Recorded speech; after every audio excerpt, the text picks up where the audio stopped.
Good morning student. आज हम class 7th और 8th के बच्चों को एक साथ हिंदी सेकंड में पार्ट 4 संधि पढ़ाएंगे। संधि संधि का जैसे हम संधि शब्द ही ऐसा है कि जिसे हम सुनकर ही समझ जाते हैं, जैसे किसी को जोड़ने की बात आ रही है कि किसी चीज को जोड़ना या पास पास लाना, इसका मतलब होता है संधि करना। संधि इसलिए इसके अनुसार दो शब्दों के आपसी मेल से जो विकार उत्पन्न होता है उसे हम संधि कहते हैं। दो शब्दों के आपस में मेल से जो विकार उत्पन्न होता है उसे हम संधि कहते हैं। जैसे हमने मत और अनुसार को जोड़ा, मत अनुसार ये अलग अलग थे, मत और दूसरा अनुसार, जब हमने उन दोनों को जोड़ा तो यहाँ बन गया मतानुसार, मत के अनुसार। फिर गण और ईश ये दोनों शब्द अलग अलग थे, हमने इनको जोड़ दिया, यहाँ बन गया गणेश। तो ये था आपका संधि। दूसरी चीज आपकी आती है संधि विच्छेद। जैसे हम संधि करते हैं, दो शब्दों को जोड़ते हैं, उसके विकार से जो विकार उत्पन्न होता है उसे हम संधि कहते हैं।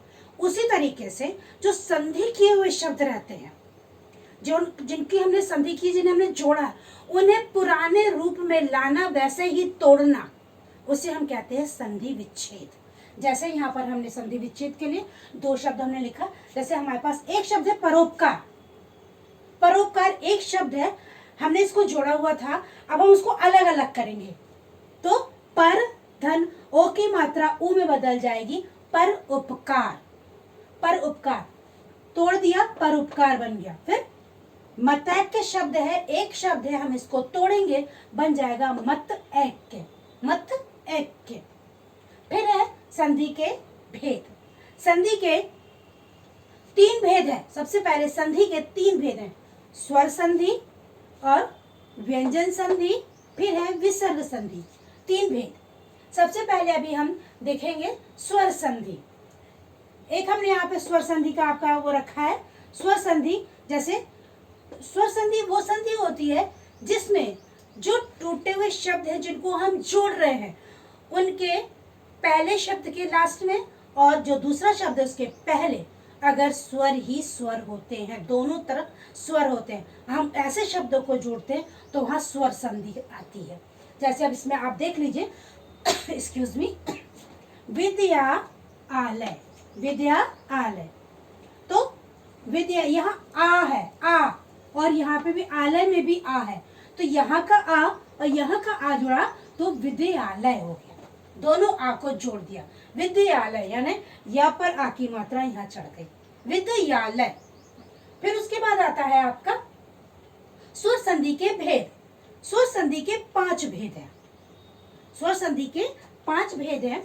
स्वर संधि के 5 भेद, सबसे पहले है दीर्घ संधि, गुण संधि, वृद्धि संधि, यण संधि और अयादि संधि। इसमें अब हम, ये थे आपके स्वर संधि के भेद। अब हम दूसरा भेद देखेंगे संधि का, व्यंजन संधि। जब व्यंजन संधि वो होती है जब संधि करते समय किसी भी शब्द की जिसके हम संधि कर रहे हैं उसके पहले शब्द के लास्ट में और दूसरे शब्द के पहला शब्द, उसमें या तो व्यंजन व्यंजन होते हैं या एक तरफ व्यंजन और एक तरफ स्वर होता है। दोनों चीजें हो सकती है इसमें, या तो एक स्वर होगा और दूसरा व्यंजन, या दोनों व्यंजन व्यंजन होंगे, यानी का से लेके म तक कुछ भी हो सकता है, कोई भी शब्द है तो ये व्यंजन है, तो उसको हम व्यंजन संधि कहते हैं। जैसे सम धन कल्प, इसमें देखो सम कल्प, दोनों शब्दों के जो ये इनका लास्ट शब्द है पहले पद का, उसका म है या भी का है, दोनों जो है वो व्यंजन है, तो ये बन गया संकल्प। ये यहाँ पे व्यंजन संधि है क्योंकि दोनों व्यंजन है। फिर आपकी है विसर्ग संधि। तो विसर्ग संधि में विसर्ग के बाद स्वर या व्यंजन आने पर उसके मेल से जो परिवर्तन उत्पन्न होता है उसे हम विसर्ग संधि कहते हैं। आई समझ में? एक बार फिर सुनिए, विसर्ग के बाद स्वर या व्यंजन आने पर उसके मेल में जो परिवर्तन या विकार उत्पन्न होता है उसे हम विसर्ग संधि कहते हैं। जैसे विसर्ग संधि का उदाहरण हमने लिया, मनः धन रथ। जब हम मनः विसर्ग आया ना, यहाँ स्वर है और यहाँ पे व्यंजन है, और यहाँ विसर्ग है, विसर्ग आया, यहाँ व्यंजन आया, तो यहाँ पर मनोरथ हो गया। जब हमने उसको जोड़ा बन गया मनोरथ। तो ये आज आपका केवल संधि, संधि विच्छेद और संधि के भेद, स्वर संधि के भेद और जो स्वर संधि के भेद और स्वर संधि के भेद, इतना हमने आपको आज के क्लास में करवाया। आगे का हम आपको आगे बताएंगे दूसरे वीडियो में। आज के लिए केवल इतना ही। क्वेश्चन आंसर आपको रिटन देंगे जो आपको कॉपी में कर लेना है। ठीक है, आज के लिए केवल इतना ही। Okay, bye.